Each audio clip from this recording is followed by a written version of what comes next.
Nǹkan máa ń kàn ọ́.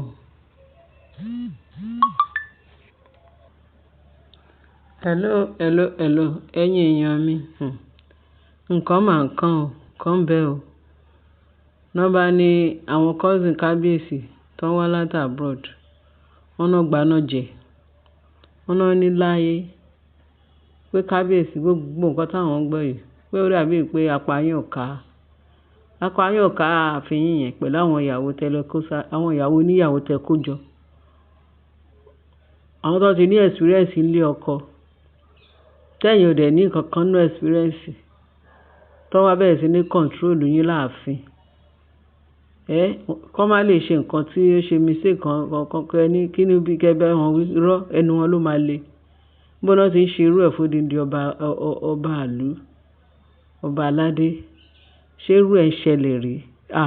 Ilé yìí enough is enough pé tí àwọn ti kún. Mostly tó ń pè ní Mariam tó tóun first wife yín. Níbo ló ti ń ṣe first wife? Ibi kankan ló ti ń bọ̀. Kábíyèsí ẹ̀yin ò ṣe béèrè kẹ́ tó gbé irú àwọn obìnrin bẹ́ẹ̀ yẹn sílé. Tó yẹ kó agbẹ́pọ̀n fẹ́ pín yín lẹ́mìí. Ìyàwó yín tẹ fẹ́ ní ṣùlọ́kà tẹ fẹ́ ní ìyàwó tí yín wọ́n láwọn ò fẹ́. Wọ́n láwọn ò fẹ́ láàfin. Kí ló dé ìtumọ̀ yẹn? Kéèyàn kọ́ máa sọ fún yàn pé àníṣe ò ní fẹ́ ẹni tó fẹ́ràn. Àwa ta ti nágbọ́rọ́, ta ti nágbára, ta ti ṣe everything. Pé àwa àlòkù òun ló máa fẹ́. Àpò wọn rí pé ó dàbí ìpele tí fẹ́ kọjá agbára kábíyèsí. Àwọn ṣe ń pàṣẹ pé kábíyèsí léèdì ní nísinsìnyí kò ní dọ̀là. Wọ́n páàkì gẹ́gẹ́ bá ṣe gbọ́ wọ́n náà páàkì gbogbo ẹrù Mariam. Ṣé àbọ̀ kó ojoojúmọ́ náà fi ń páàkì ẹrù? Wọ́n páàkì lọ, wọ́n tún padà, wọ́n páàkì lọ, wọ́n tún padà. Ẹnu kábíyèsí ò ká wọn. Àgàgà ilé tó sọ pé òun ò ní lọ, ó lóun lóyún. So ìyẹn ló lérò pé òun lè fi táyé kábíyèsí dáhùn. A dẹ̀ ń gbọ́ pé kò sóyún bẹ̀. Wọ́n ti ṣe gbogbo oríṣiríṣi tẹ́ẹ̀sì. Wọ́n ní kò sí nǹkan kan bẹ́ẹ̀ ó kàn fẹ́ fi mú kábíyèsí. Ó fẹ́ fi bóbò kábíyèsí kí kábíyèsí má bàa lé òun. Torí kábíyèsí ó sọ fún pé òun wá ọmọ. Kábíyèsí ó ti bóbìnrin ó ti bọ́kùnrin. Kò sí kẹta ọmọ. Ó ti ní nǹkan tó ní.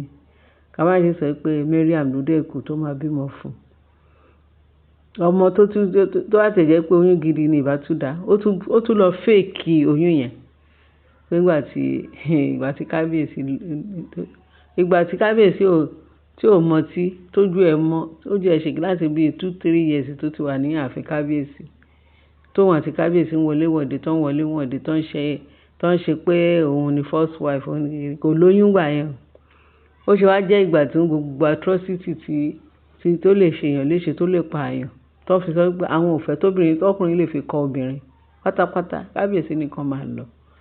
Kọ́ má bàa pa òun, kọ́ má bàa pa ìyàwó òun fóun, kọ́ má bàa pa àwọn ọmọ òun fóun. Gbogbo ìwà ìkà, gbogbo ìwà ibi, àwọn máa pa ìyàwó kábíyèsí, àwọn máa pa kábíyèsí. Lóògùn náà tó fi ń ṣe gbẹ̀tugbẹ̀tu ní ààfin láti fi ba ayé kábíyèsí jẹ́. Àwọn cousin ẹni kábíyèsí, àwọn ti mọ nǹkan tó ń ṣe. Ó dàbí pé ẹ ti jẹ fọ́yọ́. Ẹ mọ nǹkan tó ń ṣe. Àwọn ò dẹ̀ fẹ́ ikú yín sìn. This time around kábíyèsí àwọn obìnrin tó ń fún ẹ ní headache a máa lé wọn lọ. Wọ́n ní wọ́n máa lọ léèní wọ́n tún padà kí ló fi wọ́n ṣe? Pé ní àfọ̀ kábíyèsí ó sì tó gẹ́. Wọ́n ṣe pé truck ni wọ́n páàkì gbogbo ẹrù Mariam sínú truck ó dìgbìrà lẹ́lẹ́lẹ́lẹ́ pé kò sẹ́ni tó lè bá wọn sọ. Wọ́n lọ drop Mariam sí ìlú ìgbìrà sí family wọn. Wọ́n lọ drop sí family house bàbá ẹ̀. Wọ́n níbi tán drive.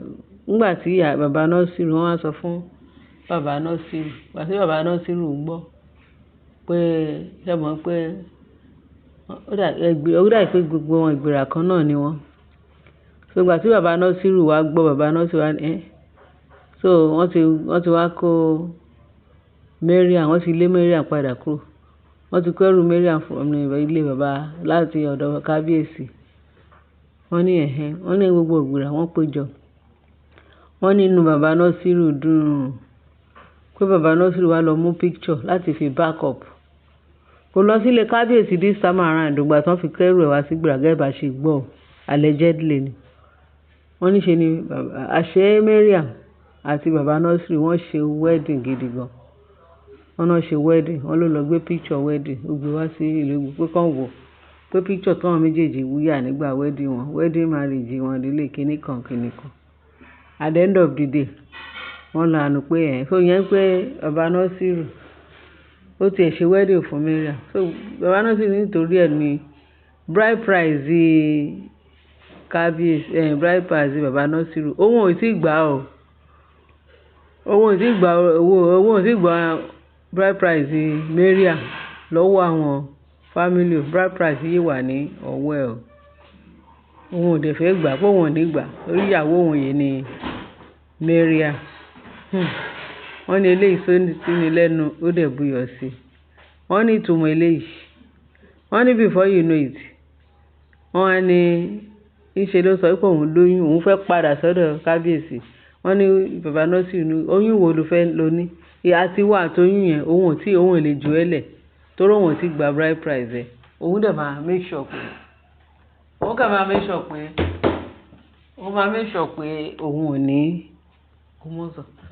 make sure pé òun ò ní gba price òun dẹ̀ máa fẹ́ padà. Wọ́n ní eléyìí tún le o. Wọ́n ní pẹ̀lú oyún inú pé òun máa gbà òun ló lóyún torí obìnrin tó bá ti lọ tó ti sọ pé òun lọ tó ọ̀dẹ̀ tí ì san owó orí ẹ̀ padà tó sì gba owó orí ẹ̀ padà lọ́dọ̀ obìnrin yẹn.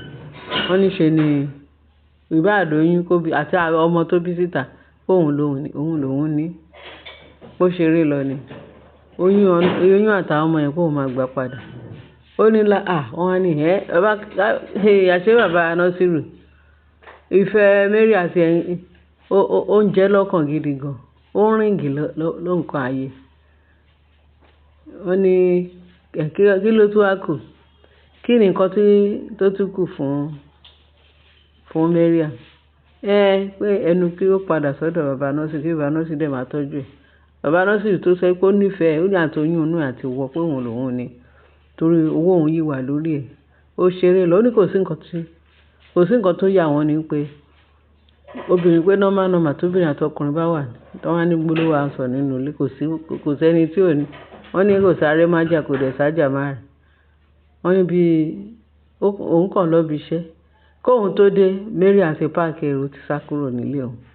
Ó nítorí kíni to what pé bóun ṣe bẹ̀rẹ̀ sí ní wá Mary àní ó ní 10 years gàngélé after 10 years marriage tán ni Mary àfi sá kúrò nílé pẹ̀lú ọmọ mẹ́ta kọ́nà dẹ̀ bless wọn pẹ̀lú ọmọ mẹ́ta.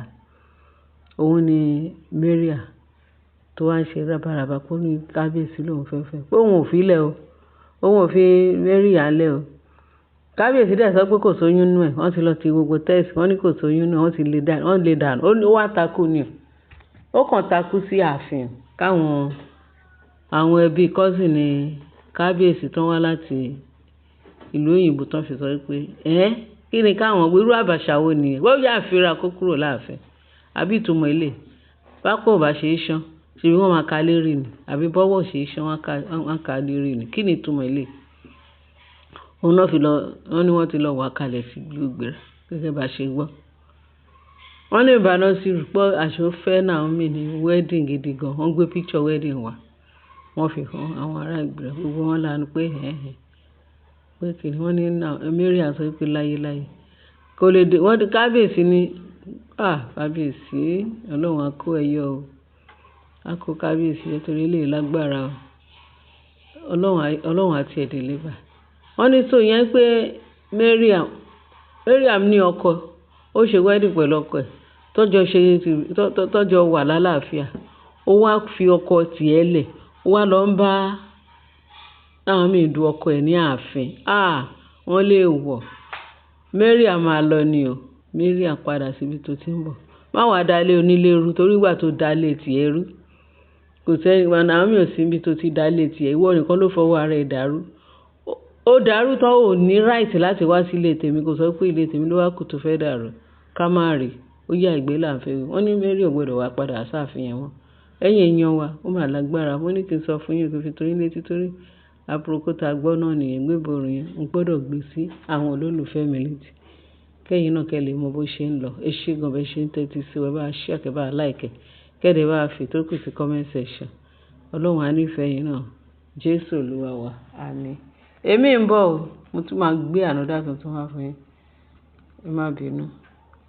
Jésù Kristi Olúwa wa. Amen. Bye.